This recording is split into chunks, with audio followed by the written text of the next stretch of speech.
اعوذ باللہ من الشیطان الرجیم بسم اللہ الرحمن الرحیم۔ امید ہے کہ سب بخیریت ہوں گے۔ السلام علیکم۔ آج ہم کریں گے سبق کاہلی کے مشقی سوالات کے ہم نے مختصر جوابات دینے ہیں، تو آئیے اپنے کام کی طرف بڑھتے ہوئے کام کا باقاعدہ آغاز کرتے ہیں۔ دلی قوا کو بیکار چھوڑ دینے کا کیا مطلب ہے؟ دلی قوا کو بیکار چھوڑ دینے سے مراد ہے کہ اپنی ذہنی قوتوں سے کام نہ لینا، عقل سمجھ کو بھرپور طریقے سے استعمال میں نہ لے کے آنا۔ انسان کب سخت کاہل اور وحشی ہو جاتا ہے؟ انسان جو ہے تب سخت کاہل اور وحشی ہو جاتا ہے جب وہ اپنی دلی قوا کو بیکار چھوڑ دیتا ہے، تو دلی قوا کی تحریک سست ہو جاتی ہے اور وہ اپنی صلاحیتوں کو کام میں نہیں لاتا، لہذا حیوانی خصلت میں پڑھ کر وہ سخت کاہل اور وحشی ہو جاتا ہے۔ کسی نہ کسی کام کی فکر و کوشش میں مصروف رہنا کیوں لازم ہے؟ کسی نہ کسی کام کی فکر و کوشش میں مصروف رہنا اس لیے لازم ہے تاکہ ہمیں اپنی جملہ ضروریات ساری ضروریات کی انجام دہی کی فکر اور مستعدی رہے اور دلی قوا کو کام میں لایا جائے تاکہ وہ بیکار نہ ہونے پائیں۔ قوم کی بہتری کیسے ممکن ہے؟ قوم کی بہتری کاہلی چھوڑ کر ہی ممکن ہے۔ جب تک ہر فرد جو ہے وہ کاہلی نہ چھوڑ دے، قوم کی بہتری ممکن نہیں۔ دلی قوا کو کام میں لانے سے ہی قوم کی بہتری ممکن ہے۔ کثیر الانتخابی سوالات دیے ہوئے ہیں، ان میں سے ہم سے صحیح سوال کا جواب کا انتخاب کرنا ہے۔ روٹی پیدا کرنے کے لیے نہایت ضروری ہے۔ کیا چیز ضروری ہے روٹی پیدا کرنے کے لیے؟ نہایت ضروری ہے محنت۔ لوگ بہت کم کاہل ہوتے ہیں۔ کون سے لوگ بہت کم کاہل ہوتے ہیں؟ روزانہ محنت کرنے والے۔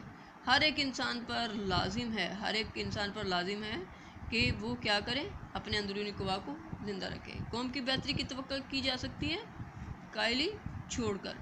خالی جگہ دی ہوئی ہے، خالی جگہ فل کرتے ہیں۔ اٹھنے بیٹھنے چلنے پھرنے میں سستی کرنا کاہلی ہے۔ جب انسان کے دلی قوا کی تحریک سست ہو جاتی ہے اور کام میں نہیں لائی جاتی تو وہ اپنی حیوانی خصلت میں پڑ جاتا ہے۔ ہمارے ملک میں جو ہم کو اپنے قوائے دلی اور قوت عقلی کو کام میں لانے کے مواقع نہیں مل رہا، اس کا بھی سبب یہی ہے کہ ہم نے کاہلی اختیار کی ہے۔ کسی شخص کے دل کو بیکار پڑا رہنا نہیں چاہیے۔ متضاد الفاظ ہیں: کاہلی،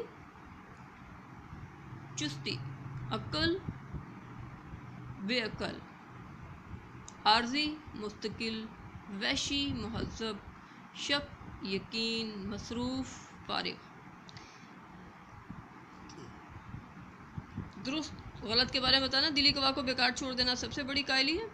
درست۔ ہاتھ پاؤں کی محنت اوقات بسر کرنے اور روٹی کما کر کھانے کے لیے ضروری نہیں۔ غلط۔ یہ سچ نہیں ہے کہ لوگ پڑھتے ہیں اور پڑھنے میں ترقی بھی کرتے ہیں۔ غلط۔ کاہلی ایک ایسا لفظ ہے جس کے معنی سمجھنے میں لوگ غلطی کرتے ہیں۔ درست۔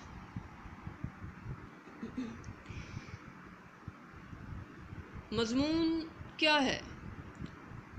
مضمون کا لفظ اپنے اصل کے اعتبار سے عربی زبان سے ماخوذ ہے، جس کے لغوی معنی ہیں ضمن میں لیے ہوئے کسی مقررہ موضوع پر اپنے خیالات، جذبات، تاثرات کا تحریری اظہار مضمون کہلاتا ہے۔ دنیا کے ہر معاملے، مسئلے یا موضوع پر مضمون قلم بند کیا جا سکتا ہے۔ مضمون کی خاص ترتیب ہوتی ہے۔ سب سے پہلے موضوع کا تعارف کرایا جاتا ہے، پھر اس کی حمایت اور مخالفت میں دلائل دیے جاتے ہیں، بحث کی جاتی ہے اور آخر میں بحث کا نتیجہ پیش کیا جاتا ہے۔ مضمون عام طور پر مختصر ہوتا ہے۔ موضوع کے چیدہ پہلوؤں پر دلچسپ پیرائے میں اظہار خیال کیا جاتا ہے۔ یوں تو مضمون کی کئی اقسام ہیں: علمی، تاریخی، تنقیدی، سوانحی، فلسفیانہ، سائنسی، اصطلاحیات بھی، تاہم ادب میں ہلکے پھلکے انداز میں لکھی گئی اس تحریر کو مضمون کہا جاتا ہے جس میں کہانی نہ ہو، خیالات، تاثرات اور جذبات ہو۔ مضمون کی اس تعریف کو مد نظر رکھتے ہوئے جو ہے وہ انٹرنیٹ کے فوائد اور نقصانات پر مضمون لکھیں۔ کام کا اختتام یہاں تک کریں گے۔ اجازت